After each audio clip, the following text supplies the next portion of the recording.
छत्तीसगढ़ के अंबिकापुर से एक ऐसी खबर सामने आई है जो इंसानियत और समाज सेवा की मिसाल बन चुकी है। यहां अनोखी सोच संस्था ने आर्थिक तंगी से जूझ रहे एक परिवार की बेटी की शादी का जिम्मा उठाकर उसे पूरे रीति रिवाज के साथ संपन्न कराया।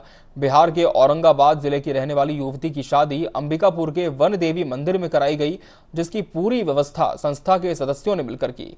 इस सराहनीय पहल की पूरे इलाके में चर्चा हो रही है। देखिए ये खास रिपोर्ट।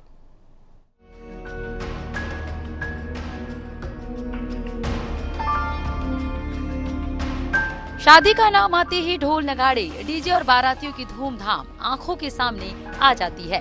लेकिन अंबिकापुर में हुई एक शादी इसलिए खास बन गई क्योंकि यहाँ शोर शराबा नहीं बल्कि इंसानियत की मिसाल देखने को मिली। अंबिकापुर की अनोखी सोच संस्था ने एक निर्धन परिवार की बेटी की शादी का जिम्मा उठाया और सामाजिक रीति रिवाज के साथ उसका विवाह संपन्न कराया। संस्था के इस सराहनीय कार्य की पूरे जिले में जमकर सराहना हो रही है। यहाँ आज क्या हो रहा है? मठ पर आयल है, लड़की के हम शादी करला मदद मांगे। अच्छा, मदद मांगे। हाँ। कौन करवा रहा है और कहाँ हो रहा है शादी? यहाँ हाँ, भैया करवाए। किसके पास मदद मांगने गई थी? भैया के पास। बिहार के औरंगाबाद में रहने वाले एक परिवार की आर्थिक स्थिति ठीक नहीं थी, जिसके कारण वे अपनी बेटी की शादी नहीं कर पा रहे थे। इसी बीच अंबिकापुर में काम करने वाली उनकी एक बेटी के जरिए ये बात अनोखी सोच संस्था तक पहुंची। परिजनों की स्थिति जानने के बाद संस्था ने मदद का भरोसा दिया और मां वन देवी मंदिर में पूरी व्यवस्था के साथ शादी कराई गई। हमारे अनोखी सोच के अध्यक्ष पूरे कल टीम को मीटिंग किए और सभी को काम अलग अलग डिवाइड कर दिए। खाने का कौन देखेगा, नाश्ता कौन देखेगा, टेंट का काम कौन देखेगा, सामग्री कौन इकट्ठा करेगा, पूजा सामान कौन लाएगा। इससे बहुत काम सरल हो गया। सब अपने अपने काम अच्छे से किए हैं। अब शादी हो रही है, बस एक आध घंटा में शादी खत्म हो जाएगी। ये दिन युवती के परिवार के लिए किसी त्योहार से कम नहीं था। अंबिकापुर के मां वन देवी मंदिर में बिहार के औरंगाबाद की रहने वाली युवती का विवाह सरगुजा संभाग के सूरजपुर निवासी धीरज पासी के साथ पूरे सामाजिक रीति रिवाज से संपन्न कराया गया।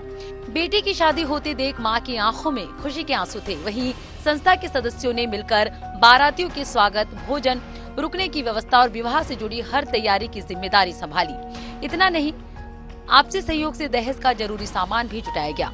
संस्था के अध्यक्ष सूर्य प्रकाश साहू का कहना है कि अनोखी सोच संस्था लगातार जनहित के कार्य करती रही है। इससे पहले भी संस्था ने कई निर्धन परिवारों की बेटियों की शादी कराई है। उनका कहना है कि किसी जरूरतमंद की मदद करने से जो संतोष मिलता है वो लाखों रुपए खर्च करने से भी नहीं मिलता। विवाह का क्या है कि एक महिला मेरे घर आई, 2-3 थी। उन्होंने कहा कि बेटी की शादी करनी है और हम लोग से हो नहीं पा रहा है और वो रोने लगी। तो मैं बोला कि कोई बात नहीं है, अनोखी सोच संस्था है और हम आपकी बेटी का शादी बहुत अच्छे से करेंगे, आप चिंता मत करिए।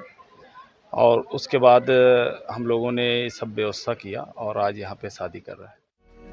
कोरोना काल के दौरान भी अनोखी सोच संस्था ने जरूरतमंदों को भोजन उपलब्ध कराया था। इतना ही नहीं, कोविड से मौत के बाद जब कई जगह परिजन अंतिम संस्कार करने से भी कतराते थे, तब संस्था के सदस्यों ने आगे बढ़कर जिम्मेदारी निभाई। समाज सेवा के ऐसे ही कई कार्यों के चलते संस्था पहले भी चर्चा में रही है और अब एक निर्धन परिवार की बेटी की शादी कराकर अनोखी सोच संस्था ने एक बार फिर इंसानियत की मिसाल पेश की है। एशियन न्यूज के लिए अंबिकापुर से पंकज शुक्ला की रिपोर्ट।